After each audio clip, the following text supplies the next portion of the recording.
Hello everyone. In this video, we're going to be taking a look at an article from the New York Times.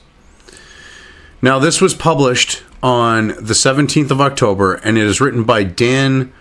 I had to look at this again, because I'm going to fucking butcher this name. Bielefsky?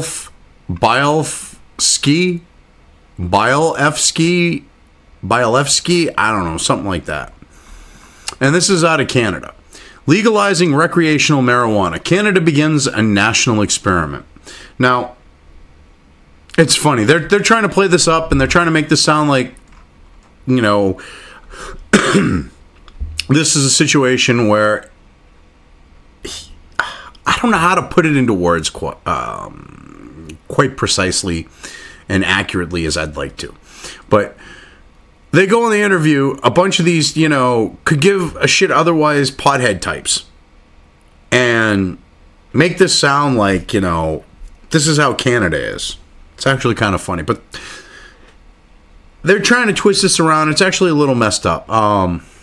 Like they're trying to make it sound good that, you know, the government runs the dispensaries and all this other shit. It's all fucked up. Anyway, let's get into the article here. Oh, and another thing. You look at this, some of the stuff they say in here, it goes to show how clueless they are when it comes to friggin' pot and smoking it and things like that. I don't know if this person's a teetotaler or what. Doesn't do it, but does E. And all you gotta say is, you gotta love how it says, please disable your ad blocker. I'm sorry, New York Times, you're fake fucking news. I'm not gonna help support you. Not happening. Montreal. Canada on Wednesday became the first major world economy to legalize recreational marijuana, beginning a national experiment that will alter the country's social, cultural, and economic fabric and present the nation with its biggest public policy change in decades. They're trying to make it sound like this is like some fucking revolutionary new fucking change in society. It really isn't. You can now smoke pot legally. Big fucking whoop. That's not a game changer when it comes to the fabric of their social and cultural makeup of their nation, the fabric of it. It doesn't mean shit.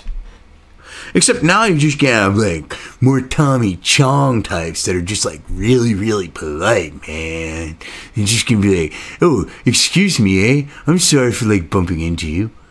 You know, I mean, that's all you're gonna end up have. That and fucking a run on like junk food, and delivery drivers might be making a little extra money fucking delivering food to these people. Across the country, and this is coming...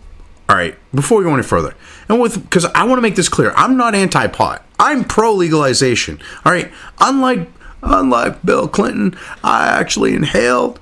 I will be honest, I inhaled, and I enjoyed it. You know, I mean, come on now. So, if I'm someone like that, and I'm calling this shit out, that goes to show you how fucking bad this is. Across the country, as government pot retailers opened from Newfoundland to British Columbia, jubilant Canadians waited for hours in line to buy the first state-approved joints. For many, it was a seminal moment, akin to the ending of Prohibition in the United States in 1930s. They are literally trying to equate the end of Prohibition in the United States to the state-run, legalized, for its profit, pot industry in Canada. Because they're not gonna... They got all these state dispensaries. They're not about to let private enterprise work its way into this cash cow. Not gonna happen. They're gonna make all these hurdles to jump over, and then all these hoops to jump through, and then they're going to have you do the hokey pokey and all this other stupid shit before you can even get a license, and 99.9% of those who can try to go for it won't be able to do it because of those things. They might give you a token one here or there just so they can say, oh, no, we're not rigging it against private enterprise. No, not at all.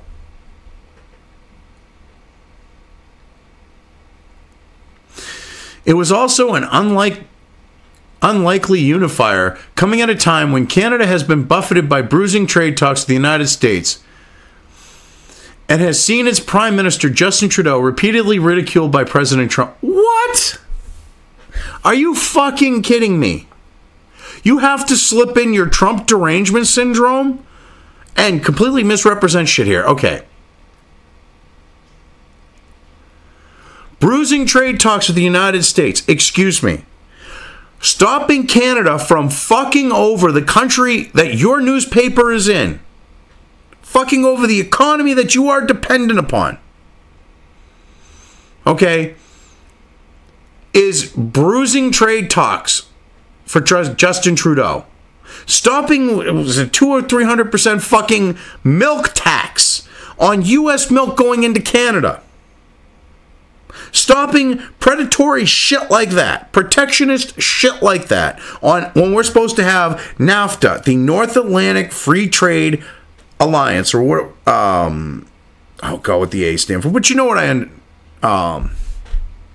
getting at here. Free trade being the operative word. That's not free trade. And you're trying to make it sound like this pot industry is going to save Canada from the big bad Trump?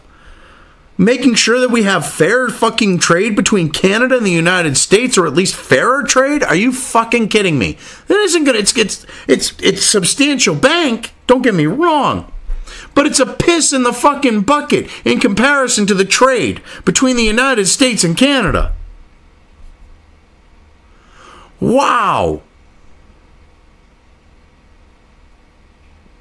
And Justin Trudeau being repeatedly ridiculed for being a spurging fucking retard, okay, by Trump and many other people, is justified. He's brought it upon himself, acting like a spurging fucking retard with shit like, oh, doing Bollywood dancing, going, oh, look at me, I'm so fucking cool. And then, you know, like seriously trying to say that you shouldn't say mankind, it's people kind, and then having to walk it back. He's brought that shit onto himself.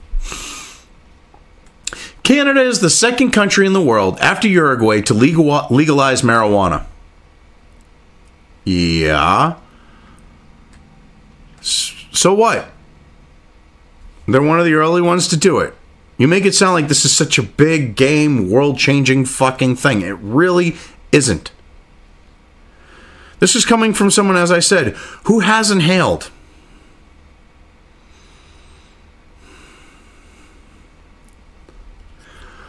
Oh, God. Oh, my God. This is what... Some of these fucking quotes here. I have never felt so proud to be Canadian, said Marco Beaulieu, 29, a janitor, as he waited with friends outside a government cannabis retailer in the west end of Montreal. Canada is once again a progressive global leader. Oh, God, before we go any further, because I'm going to fucking laugh here. I know I am if I read this, so give me 1 second. We have gay rights, feminism, abortion rights, and now we can smoke pot without worrying police are going to arrest us.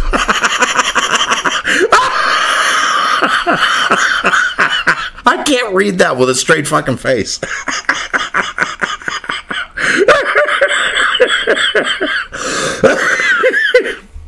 Let me try. We have gay rights, feminism, abortion rights, and now we can smoke pot without worrying police are going to arrest us. I can't do it. I tried. I made it to the end. But, I mean, let's go through this here. This fucking waste of space, this almost 30-year-old fucking janitor who probably lives in his mom's fucking basement, has never felt so proud to be a Canadian because they legalized fucking pot. It's shitbag fucking morons like this that give people who smoke pot a bad fucking name. Because people assume that all pot smokers, that they're all like this fucking moron. They're not. I mean, you got a guy here who's a waste of fucking space. And he's trying to equate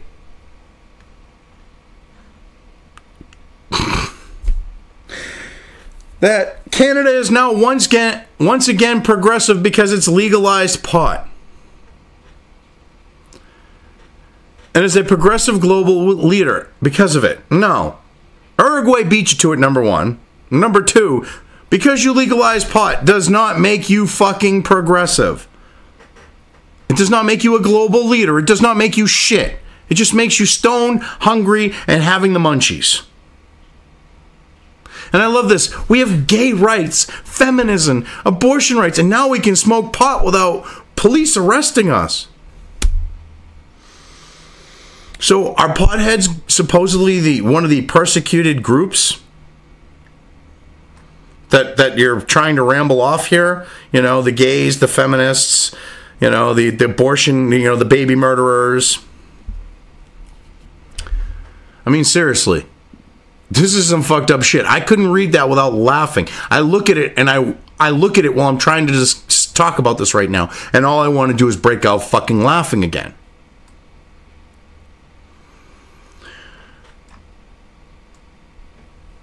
And this is funny. This is an illegal, privately owned dispensary, or whatever you want to call it. And these people are waiting outside where it's now legal. Because they're all state-owned. This one's locally owned and operated. So it's a privately owned one, and they're actually showing this in their article as part of this. It's like they're waiting outside a state one. This is one of the illegal ones. Canadians broadly support marijuana legalization, but amid the euphoria, there's also caution. Legalization of cannabis is the largest public policy shift this country has experienced in the past 5 decades, said Mike Farnsworth, British Columbia's Minister of Public Safety. Are you fucking kidding me? Are you seriously fucking kidding me? A public policy shift. So, you know, the public policy shifts that have happened in the last 50 years regarding Canadian Indians, those don't compare. How about women's rights? Those don't compare. The largest public policy shift would be along those lines, not the fact of some pot being fucking legalized. This goes to show how fucked up Canadians are right now when they are literally equating pot to supposed perceived civil liberties, like baby murdering, and trying to say that this is the largest public policy shift this country has experienced in 50 years. When they've had things on the note of public policy shifts in regard to the native, you know, the Canadian Indians and women's rights and things like that. Goes to show how fucked up things are in Canada these days. Seriously. It is an octopus with many tentacles, and there are many unknowns, he added. I don't think that when the federal government decided to legalize marijuana, it thought through all the implications. No, it thought about money and state dispensaries collecting that fucking money. State-run dispensaries, government-run dispensaries.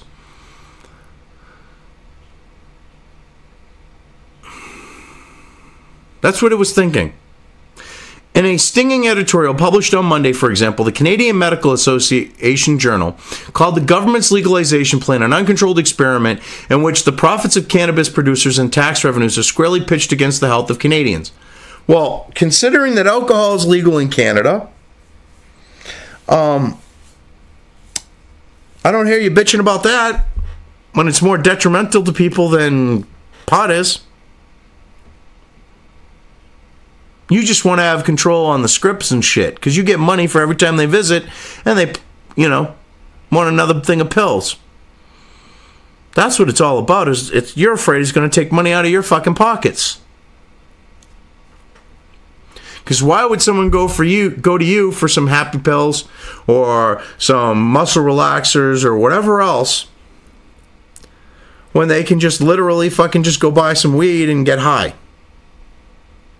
I mean, they're looking for the high. They can get it a lot easier that way.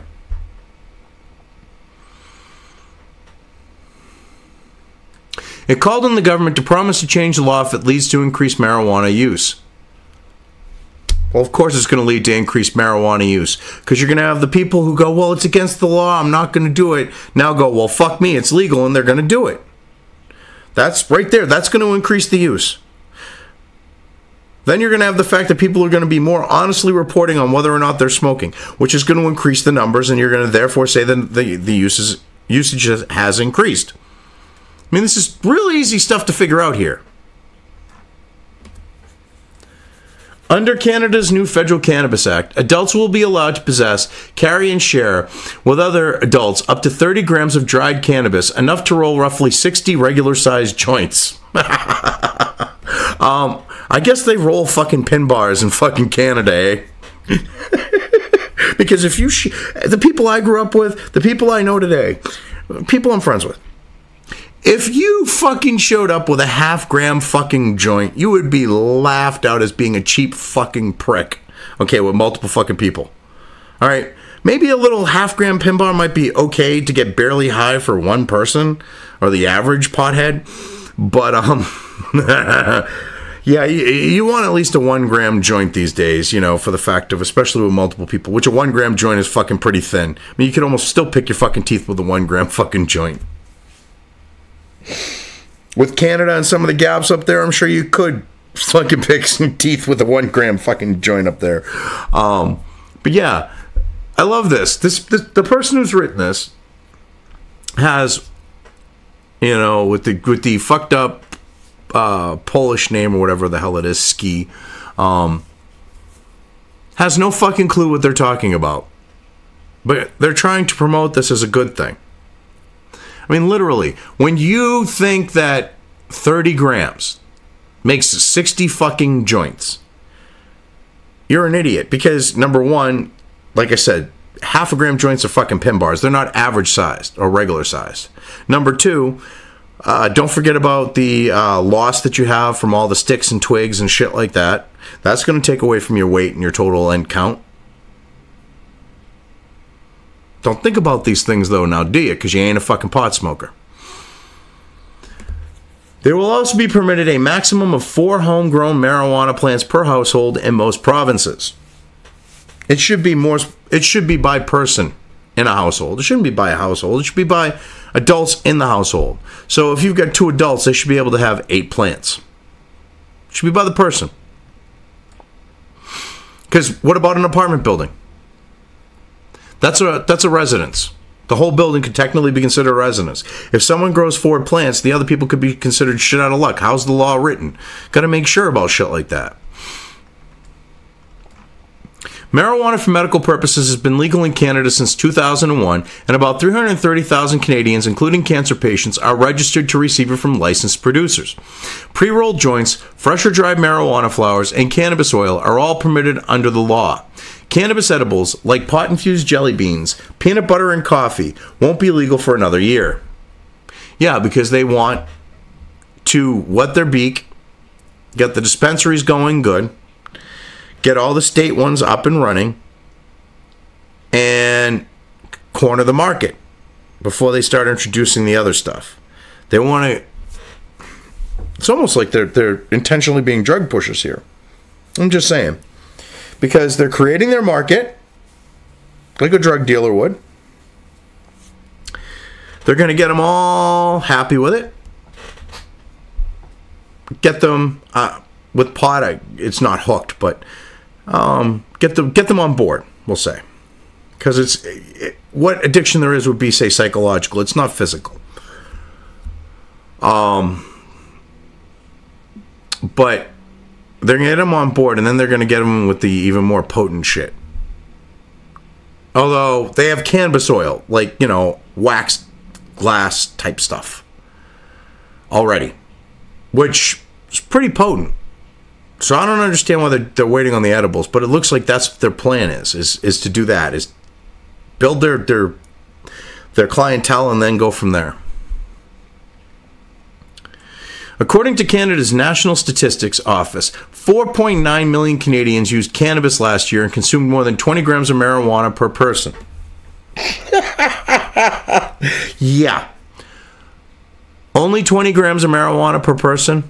Bullshit. That fucking waste of space 29-year-old fucking janitor who lives in his mom's basement, I'm sure he's consumed 20 grams of marijuana working one fucking shift, probably.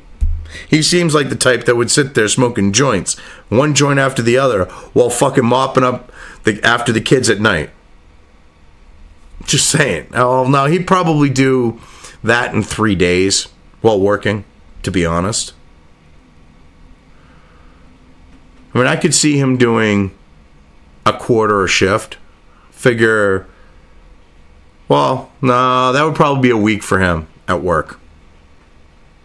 I'll be nice. That'd probably be a week for him. He's a pothead, clearly, but he doesn't look like the type that's literally smoking joint after joint after joint. He sounds like it, but that's a different story.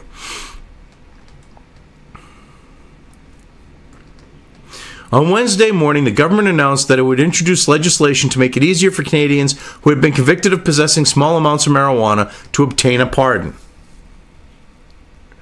You know, to me, it should be more than just, what are you calling a small amount? And if you're going to legalize it now, they shouldn't have that stigma on, most of the people shouldn't have their stigma on their record. So if you're going to legalize it and you're going to give these people a pardon, you should be giving almost a carte blanche pardon when it comes to pot. It would only be fair.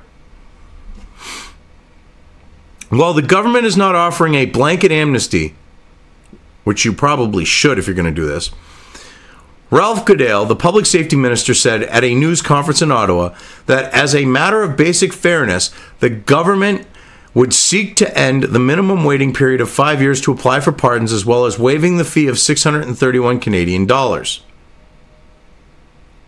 Well, at least you're eating the cost. I'll give you credit for that. And if you look, I believe she's doing wax or oil. He actually, I think, is too. So, I mean, yeah, they're like, oh yeah, well, the edibles, they're so knock you on your ass. But they got fucking wax and oil. But wax and oil are interchangeable these days for the most part. I mean, they are, but they aren't. So, yeah. Because, I mean, wax and oil are kind of similar. But, yeah, they're worried about edibles, but yet they've got what was being labeled for a while in the U.S. dabs. You know, they get dabs. That's okay. You know, dabs were being labeled as crack, like, you know, the pot equivalent of crack in the U.S. But, yeah, edibles are worse, supposedly. I mean, this is some funny shit here. The federal government has left the country's 13 provinces and territories to carry out the new legislation and set their own rules, creating a patchwork of regulations. Among many open questions are how the police will test drivers who may be high and how employers deal with employees who smoke before coming to work. Well, odds are they're going to come to work, they're going to keep their mouth shut, and they're just going to do their fucking job. So how about you turn a blind eye unless they're royal fuck-ups? Might be a good piece of advice.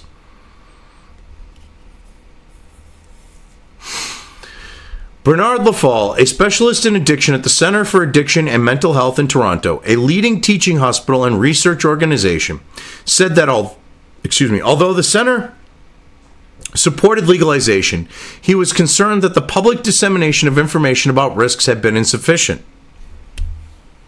Oh, so what you're saying is you wanted reefer madness and you didn't get it? That's what I'm guessing? Cannabis is not a benign substance. Well, relatively compared to other legal substances, yes it is.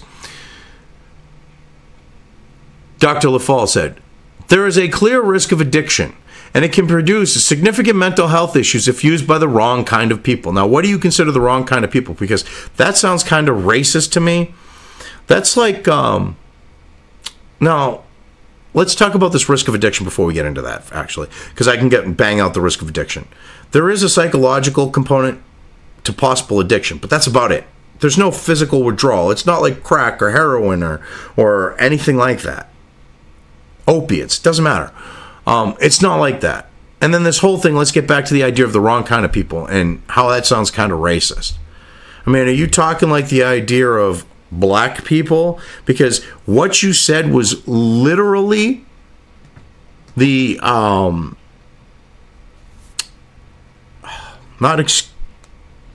want to say excuse, but that's not quite the right term I'm looking for. But we'll use it anyways.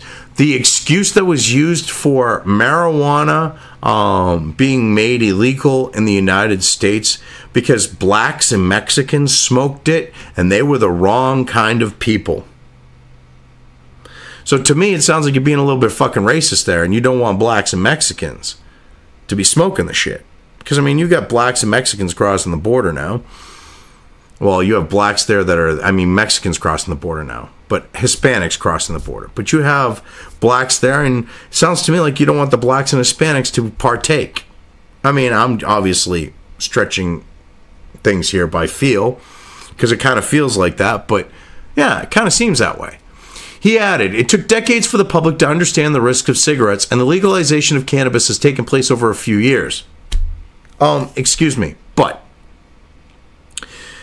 cannabis has also been to push the fear-mongering, studied to, and all these bullshit things have been attributed to it on the note of health risks and stuff like that. Hell, I remember in freshman health, which was hooked up with the DARE program, they were showing pictures of lungs with a fungal infection going, this is what happens if the first time you smoke pot, you could end up with your lung having this fungal infection. And it's just like rotted out, you know, like mushroom fucking growing lung. That looks like corn smut, but like, you know, 50 times worse. Like, just, yeah, nasty. And, yeah. They're trying to push that. So now you're saying, well, now we don't know. But back then it was, oh, we knew exactly. This is what it causes, all this other shit. You can't have your cake and eat it too. You guys have a pretty decent fucking understanding of it as a substance. You have a clue about it on the note of the health impacts. So you can't now say, well, we haven't studied it. It's been studied.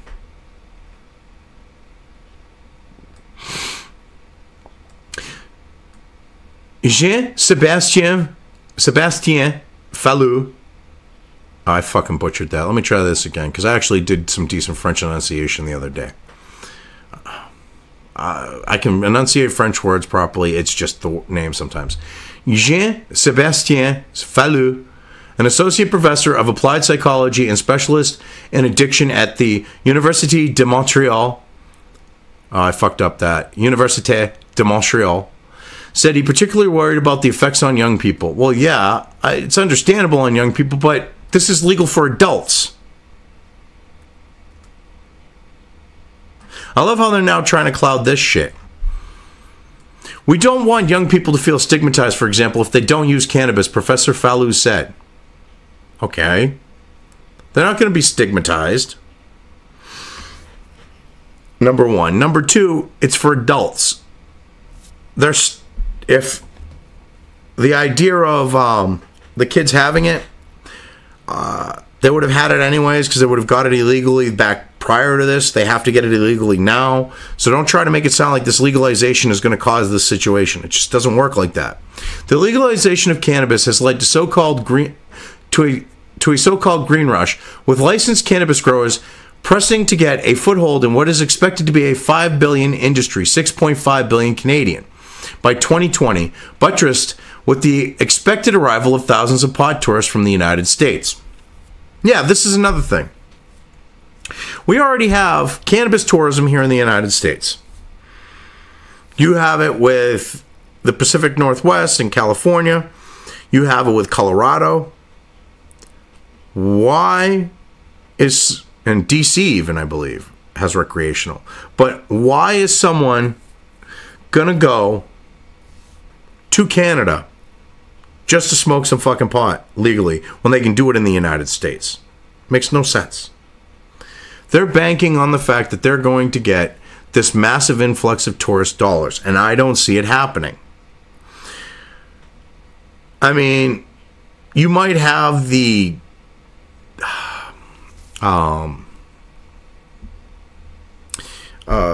financially smart, the economically smart tourist who looks at the fact that the exchange rate favors going to Canada, you know, because you might be able to get things a little bit cheaper, but then you got to worry about the taxes and everything else. So it really doesn't work out that way. And they'd find that out if they actually, made the trip, and it would cost them more. It's still cheaper for them, like I said, so what I'm getting at is it's still cheaper for these tourists to just stay in the U.S. They're not going to make the money that they think they're going to. It's just not going to happen. After months of soaring share prices, though the first day of legal marijuana sales initially saw steep drops in the value of marijuana stocks, that reversed somewhat in the afternoon, leaving the largest companies' shares down just slightly by the end of trading.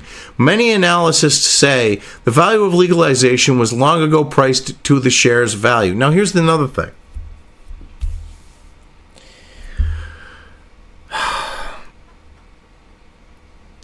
You have a situation in Canada where they're trying to make it sound like, well, you got all these independent growers. No.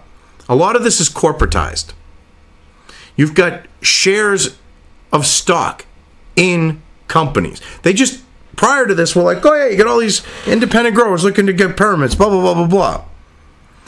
But then all the ones that are only really playing here are the corporate ones that have stock prices on shares that people are buying, that make them accountable to the shareholders.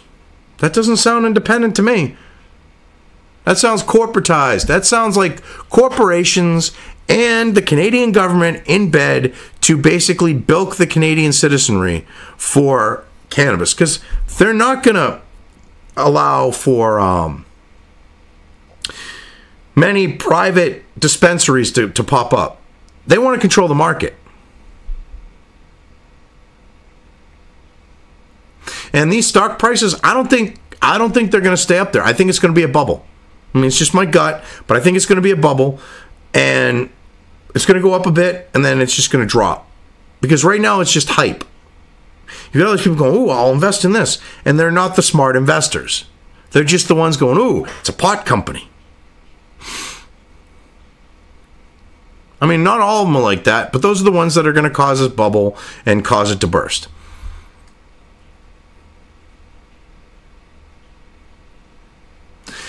At the government cannabis store in Montreal, one of the 12 in Quebec, a line stretched across a long city block on Wednesday morning. Some of the hundreds of people had waited since 3:30 a.m., anticipating the store's 10 a.m. opening.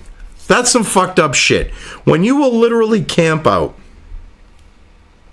to buy legal weed, you're a fucking moron. You truly are a fucking moron. All right? It's going to be legal, that day. You already got your fucking bag of illegal shit. Smoke that. Let everyone go through their fucking line and bullshit like that.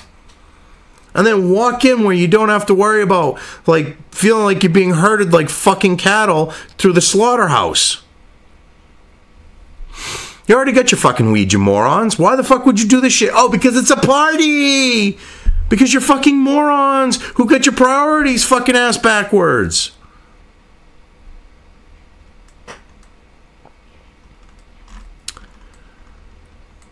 Kate Guinan, 29, a beautician. Oh God, another 29-year-old is probably living at home with their parents.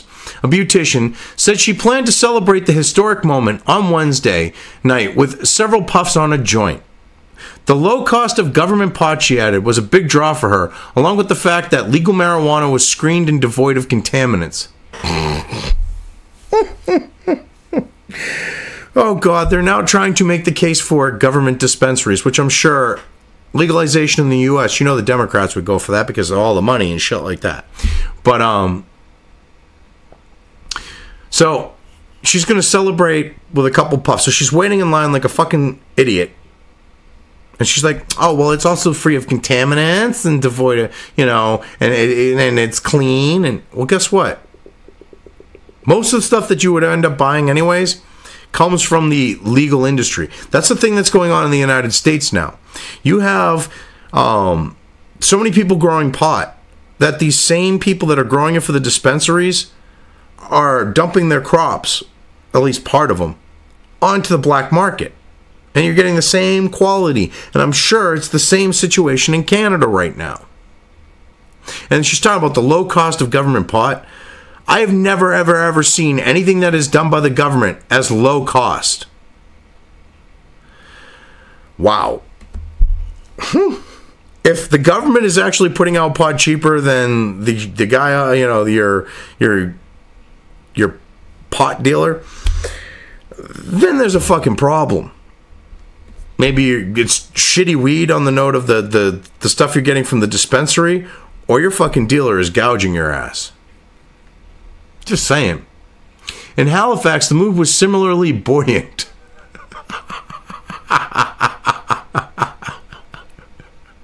What are they, fucking buoys in Halifax? They in the water floating around because they're buoyant? We are witnessing history, said Sean King. Not Telcom X, mind you. The host of a countdown to legalization on a local radio station. Marijuana prohibition is ending after 96 years. There's going to be a generation of people that never knew it was ever banned. No, they will know. It's called learning fucking history, you halfwit. This is why the West is so fucked right now. You got idiots like this fucking shitbrick who've got no concept about the fact that that's why we teach people history. That's why history is an important part of, or should be an important part of, an individual's learning in school and on their own, because it does repeat itself. And that way, when these people are like, oh yeah, it was illegal for 96 years before 2018, people will be like, what? And end up looking like fucking morons. So that way they don't. That's why you teach history, so people actually have a clue. Inside a government retailer in Halifax that looked like an Apple store. Oh, God. Shoppers browsed for products including Ghost Train and Lemon Skunk. Bongs were on display. Some shoppers bought weed and others accessorized. Yeah. Okay. And this just proves my point with how you're wording this and what these people are doing. The government is never going to really allow the private dispensaries into the market. The cash is going to be too much for the government, to want to divvy up even of small chunks of it. They're not going to want to even give up small chunks of the money they're taking in to independents. They're just not going to do it. They'll find excuse after excuse to stop the independents from coming into the market now. Mark my words on that. Others across Canada were ordering pot online from government stores. All right, now that right there, that's actually a good idea. Being able to order your weed online and have it delivered to your door. That, good thinking. You got to at least give them credit for that on the internet age. They saw the Silk Road and went, shit, that's not a bad idea. Well, we'll sell weed online like that. Give them credit for it. As online demand soared, stocks quickly ran out, creating fears of marijuana shortages. Oh, God, like Vegas. In New Brunswick, the government's cannabis agency provided a step-by-step guide on its website on how to roll a joint. I can only imagine the bureaucratic fucking red tape bullshit way to roll a joint probably takes you more fucking time than like any other way. All right, shit, just toss them a fucking rolling machine and go, here you go. I mean, to be honest, I learned my rolling technique from watching a rolling machine. And then I started with bed sheets, like 1.5s. Now, all 1.5s aren't the same. You've got like the bed sheet 1.5s. Then you get the ones that are a little bit smaller, which would be like the 1 1/4 from like Jobs or whatever. But I went from like the full bed sheet to the 1.5. That's a 1 1/4 from like Job, which would be a 1.5 of like a Zig. Then I went down to a 1 1/4, and I can roll with a Zig Orange. No problem, like a fucking rolling machine. You just look at it and your brain goes, oh, that's how it works. And you start to realize you use the paper like the vinyl, and then, yeah, boom, you can twist it right the fuck up. So if you need directions on how to roll a joint on a government website, let me rephrase it. If you're going to a government website to learn how to roll a joint, you're fucking lost. You really are.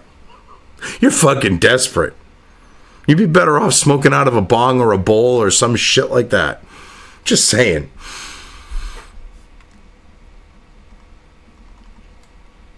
I mean, this is just some funny shit.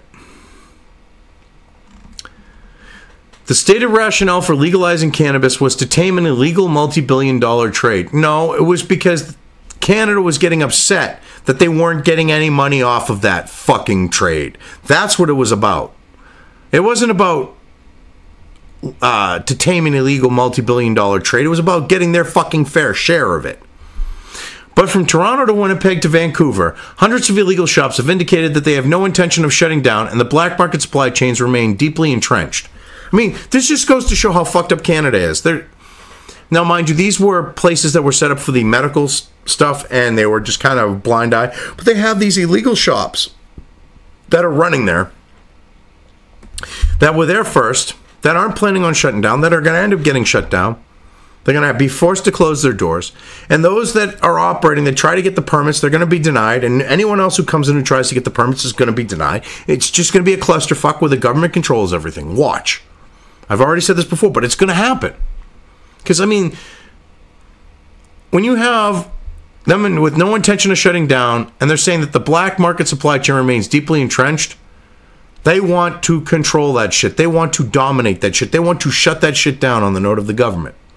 In Toronto on Wednesday, revelers, some wearing t-shirts that said Weed One, packed a cannabis lounge in the city's bohemian Kensington Market, where some were smoking black market pot to the sounds of reggae music. Yeah? So what? It's legal anyways, pretty much now. Toronto had 92 illegal dispensaries the day before legalization. Though 56 were shut down Wednesday afternoon, one had a for rent sign inside its window, others were shuttered. Yeah, and those were probably the ones that got pressured first, or decided to be legit and wait for their permits, or they have some other business involved in the cannabis industry. You don't know. I mean, there could be multiple explanations for why that happened. I don't think they just shut down because it all of a sudden became legal, per se. I mean, there had to be some other motivation behind it. Besides just that. In Vancouver, dozens of illegal marijuana dispensaries defied the new law by selling, among other things, outlaw edible cannabis and marijuana-infused face creams.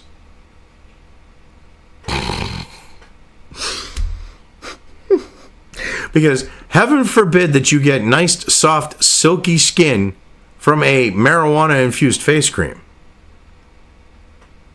Or eat a brownie. Heaven forbid. Some illegal shops in both cities are hoping to get licensed. And I'm telling you right now, it will not happen. Because they're going to see how much money they got in this initial point of legalization. And they're not going to want to give that up. They are seriously not going to want to give that up. The government will not want to. They're going to do everything to hold on to control of that market. Chief Constable Adam Palmer of the Vancouver Police Department, who is also the president of the Canadian Associations of Chiefs of Police, said this week that at a time of limited resources, policing marijuana would not suddenly become law enforcement's primary concern. They got bigger things to worry about. So they're basically kind of saying, well, we'll probably turn a blind eye to these shops, which would be a good thing if they did. Just so that the government doesn't get a monopoly on this. But I love how they throw this at the end to try to justify this. Fentanyl kills 11 Canadians a day, he said, referring to the powerful synthetic opioid that is a public health scourge in some cities like Vancouver. Marijuana does not. He added, I don't expect a big crackdown on day one. So what he's saying is right now we're just going to let the status quo happen with that. But the thing is leave it to Canada. I mean, no, mind you, one death from fentanyl is too much. But in the United States, 11 deaths is probably a good fucking day here. Actually, that is a good day when it comes to fentanyl. They have 11 a day on average. A good day for the U.S. is 11. Probably more than that. But, oh, a few more than that. But the thing is, they're freaking out about that and they're using that as justification. That's perfectly fine. If you would, because also, one reason why people end up with fentanyl or fentanyl or anything that has, that, or heroin cut with fentanyl, is because they end up with these harsher drugs because they're looking to get their high. If they want to stay away from that shit, this legalization could help them with that. I will say that as well. But the bottom line is this is just going to be fucked up by Canada. Somehow, some way, some shape or form. The Canadians are going to fuck this shit up because the government's going to run it. They're going to control everything. It's just going to be a clusterfuck. I mean, anyone who's been to Canada, okay, like I have family in Canada, Quebecois. I've gone to Quebec, growing up, and seen how they have these places that are basically state controlled. I mean, they might be privately owned to an extent because I believe some of them are, and some of them are state run or province run or federal run. But they're basically beer dispensaries. They're alcohol dispensaries. You think they never gave up the control over that shit? They never gave up the fact of the cash cow of that. Think they're going to fucking give up the cash cow on this and let, entrepreneurs into the market? Fuck no, because they know if the entrepreneurs come in, they're going to find a way to do it better, cheaper, and faster, and then the government's going to get fucked. Or they're going to offer you better for the same money, and the government's going to get fucked. And I had to cover this because I look at this whole situation and I look at how they're portraying this and these potheads that they're interviewing. The New York Times is so fucked with this. I mean, you're trying to give a positive spin to this, and you've got two 29-year-olds who are probably living in their parents' basements. The janitor, pretty much, I'm pretty sure he is. The hairdresser, she's probably making some decent money, so she could be out on her own. She might have roommates or whatever. But that 29-year-old janitor, he's living with mommy and daddy. Especially with how much pot it sounds like he smokes. This is coming from a guy who's inhaled, mind you. Who understands that doesn't, because those are what the stereotypes are. That doesn't help this. Because they're not those majority people who smoke pot or consume edibles or whatever, that are productive members of society, because there are a lot of lawyers and businessmen and other influential people in the United States, and I'm sure in Canada, that, smoke pot, eat edibles, all that fun shit. And you're giving them a bad name by using Jojo the idiot circus boy who works at a school cleaning up kids' puke while high as a fucking kite. Just saying.